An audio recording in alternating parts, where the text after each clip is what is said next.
Israel ମରୁଭୂମିରୁ ମହାଶକ୍ତି ପର୍ଯ୍ୟନ୍ତ ଏକ ଅସମ୍ଭବ ଯାତ୍ରା। ଦୁନିଆର ମାନଚିତ୍ରରେ ଏପରି ଏକ ଦେଶ ଅଛି ଯାହାର ଆକାର ଆମ ଓଡ଼ିଶାର 2ଟି ଜିଲ୍ଲା ସହ ସମାନ, କିନ୍ତୁ ଏହାର ସାହସ ଏବଂ ଶକ୍ତି ସମଗ୍ର ବିଶ୍ୱକୁ ଚକିତ କରିଦିଏ। ଚାରିପଟେ ଶତ୍ରୁ ଘେରି ରହିଥିଲେ ମଧ୍ୟ ଏହି ଦେଶ କେବେ ମଥାନତ କରିନାହିଁ। ଏହା ହେଉଛି ଇସ୍ରାଏଲ, ଯେଉଁଠି ପାଣି ନାହିଁ କିନ୍ତୁ କୃଷିରେ ସେମାନେ ନମ୍ବର 1, ଯେଉଁଠି ମରୁଭୂମି ଅଛି କିନ୍ତୁ ବୈଜ୍ଞାନିକମାନେ ସେଠାରେ ସୁନା ଫଳାଉଛନ୍ତି।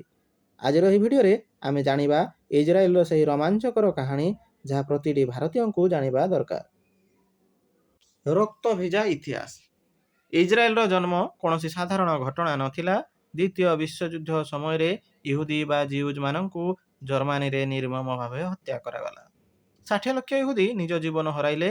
ଯେଉଁମାନେ ବଞ୍ଚିଗଲେ ସେମାନଙ୍କ ପାଇଁ ଦୁନିଆରେ କୌଣସି ନିଜସ୍ୱ ଦେଶ ନଥିଲା।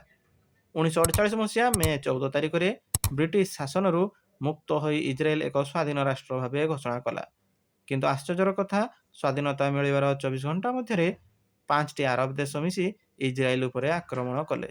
ସେତେବେଳେ ଇସ୍ରାଏଲ ପାଖରେ ନା ଭଲ ଥିଲା ଅସ୍ତ୍ର ନା ବଡ଼ ସେନା, ତଥାପି ସେମାନେ ଜିତିଲେ। ଏହି ଜିତିବାର ମୁଖ୍ୟ କାରଣ ଥିଲା ଗୋଟିଏ ଜିଦ୍, ଯଦି ଆମେ ଆଜି ନ ଜିତିବା ତେବେ ଆମର ଅସ୍ତିତ୍ୱ ମିଳେଇଯିବ। ଶକ୍ତିଶାଳୀ ପ୍ରତିରକ୍ଷା ଓ ମୋସାଦ। ଇସ୍ରାଏଲ ଜାଣିଛି ଯେ ଶାନ୍ତି ପାଇଁ ଶକ୍ତିଶାଳୀ ହେବା ଜରୁରୀ।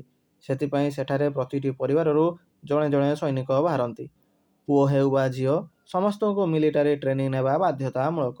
ଇସ୍ରାଏଲର ଆଇରନ୍ ଡୋମ୍ ବିଷୟରେ ଆପଣ ନିଶ୍ଚୟ ଶୁଣିଥିବେ। ଶତ୍ରୁର ମିଜାଇଲ ଆକାଶରେ ଥିବା ବେଳେ ହିଁ ତାକୁ ଧ୍ୱଂସ କରିଦିଏ। ଏବଂ ରହିଲା ମୋସାଦ, ବିଶ୍ୱର ସବୁଠାରୁ ଭୟଙ୍କର ଗୁଇନ୍ଦା ସଂସ୍ଥା।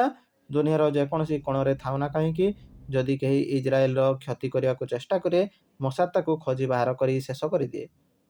କୃଷି ଓ ପ୍ରଯୁକ୍ତି ବିଦ୍ୟାର ଯାଦୁ। ଇସ୍ରାଏଲର ଅଧିକାଂଶ ଭାଗ ମରୁଭୂମି, ବର୍ଷା ବହୁତ କମ୍ ହୁଏ। କିନ୍ତୁ ଆଜି ଇସ୍ରାଏଲ ଅନ୍ୟ ଦେଶକୁ ପନିପରିବା ରପ୍ତାନି କରୁଛି। ସେମାନେ ଡ୍ରିପ୍ ଇରିଗେସନ ବା ବୁନ୍ଦା ଜଳସେଚନ ପଦ୍ଧତି ଦୁନିଆକୁ ଦେଇଛନ୍ତି, ଯେଉଁଠି ପ୍ରତିଟି ବୁନ୍ଦା ପାଣି ଗଛର ଚେରକୁ ଯାଏ। ସେମାନେ ସମୁଦ୍ରର ଲୁଣି ପାଣିକୁ ମଧ୍ୟ ମିଠା ପାଣିରେ ପରିଣତ କରିବାରେ ସଫଳ ହୋଇଛନ୍ତି। ଆଜି ଆମେ ବ୍ୟବହାର କରୁଥିବା USB ଡ୍ରାଇଭ୍, ପେନ୍ ଡ୍ରାଇଭ୍ ଠାରୁ ଆରମ୍ଭ କରି ବହୁତ କିଛି ଟେକ୍ନୋଲୋଜି ଇସ୍ରାଏଲରେ ହିଁ ତିଆରି ହୋଇଛି। ଏଥିପାଇଁ ଇସ୍ରାଏଲକୁ ଷ୍ଟାର୍ଟଅପ୍ ନେସନ କୁହାଯାଏ। ଇସ୍ରାଏଲ ଏବଂ ଭାରତର ବନ୍ଧୁତା। ଭାରତ ଏବଂ ଇସ୍ରାଏଲର ସମ୍ପର୍କ ବହୁତ ଗଭୀର।